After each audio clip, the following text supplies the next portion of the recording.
والدین کے حقوق. جی مفتی صاحب. بسم اللہ الرحمن الرحیم. سورہ بنی اسرائیل کی آیت نمبر 23 کا ایک حصہ منتخب کیا ہے آج کے کلام عشق کے لیے.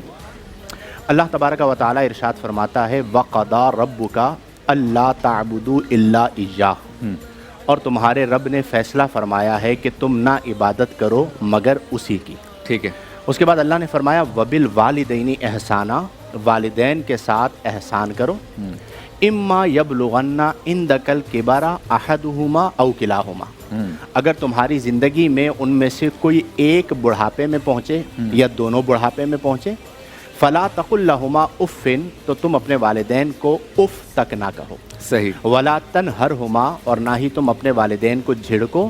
وقل لہما قولا کریما، اور تم اپنے والدین سے قول کریم یعنی نرم بات کہو. صحیح. وخفض لہما جناح الذل من الرحمہ، اور ان کے لیے رحمت کے بازو بچھا دو. ٹھیک ہے.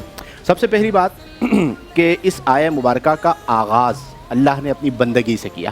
ہاں. کہ تمہارے رب نے یہ فیصلہ فرمایا ہے کہ تم نہ عبادت کرو مگر اس کی. صحیح. اور پھر اس کے فوراً بعد فرمایا کہ وبالوالدین احسانا. اس کا مطلب یہ ہوا، مفسرین نے لکھا کہ اللہ کی بارگاہ میں والدین کا احسان یہ اتنا اہم ہے کہ اس نے اپنی بندگی کے ساتھ والدین کے احسان کو بیان فرمایا. تو ایک تو جو ہمارے معاشرے کے اندر والدین سے حسن سلوک کو ہلکا لیتے ہیں، اس کی فکر نہیں کرتے، انہیں اس بات کا احساس کرنا چاہیے کہ اللہ کی بارگاہ میں والدین کا کتنا بلند و بالا مقام ہے. دوسری بات اللہ نے فرمایا فلا تقل لہما اف. یہ جو لفظ اف ہے یہ در حقیقت کوئی لفظ نہیں ہے. اچھا. بلکہ جب بندہ کسی سے تنگ آ جاتا ہے تو ایک صوتی الفاظ میں اس کی زبان سے نکلتا ہے اف. اردو میں بھی ہمارے یہاں یہ لفظ نکل جاتا ہے. صحیح. تم نے تنگ کر کے رکھ دیا ہے.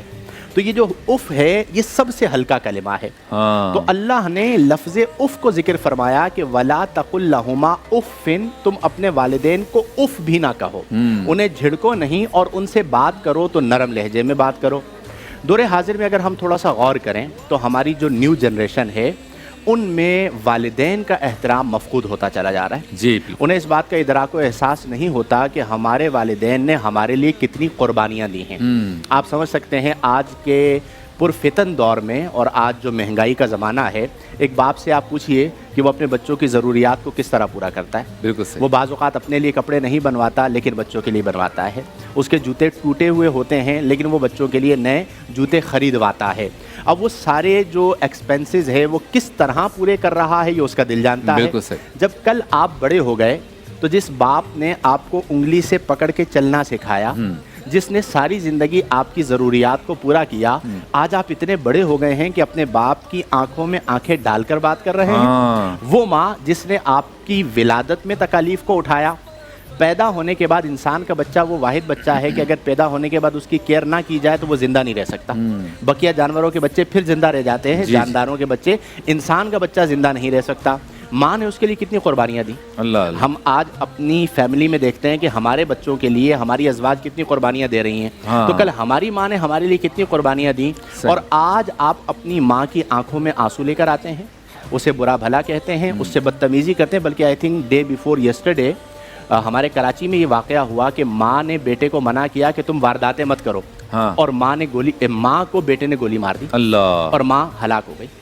اب آپ مجھے بتائیے کہ جس معاشرے میں بیٹا اپنی جنت کو قتل کر رہا ہو، جس معاشرے میں بیٹا بیوی کی باتوں میں آ کر اپنی ماں کو گھر سے نکال رہا ہو، جس معاشرے میں ماں بیمار ہو، بیٹا عیاشیوں میں پیسے صرف کر رہا ہو اور ماں کو دوا نہ دلا رہا ہو، جس معاشرے میں بیٹے کی وجہ سے روزانہ صبح بھی ماں کی آنکھ اشک بہائے، روزانہ شام بھی ماں کی آنکھ اشک بہائے، اور پھر بھی وہ دعا دے کہ میرا بیٹا ہے سدھر جائے گا، اس بیٹے سے زیادہ میرے نزدیک بدبخت کوئی نہیں ہو سکتا. بعض لوگ ہمیں یہ کہتے ہیں کہ میرے ماں باپ زیادتی کرتے ہیں.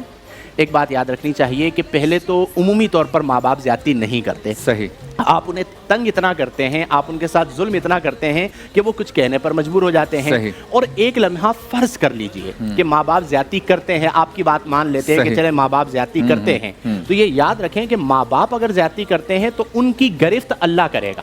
صحیح. ان کی زیادتی کا بدلہ آپ زیادتی ان کے ساتھ نہیں کر سکتے. آپ کو یہ حکم دیا گیا ہے کہ آپ ان کے ساتھ نرمی سے پیش آئیں. نبی کریم علیہ افضل الصلاۃ و تسلیم فرماتے ہیں کہ الجنت تحت اقدام الامہات،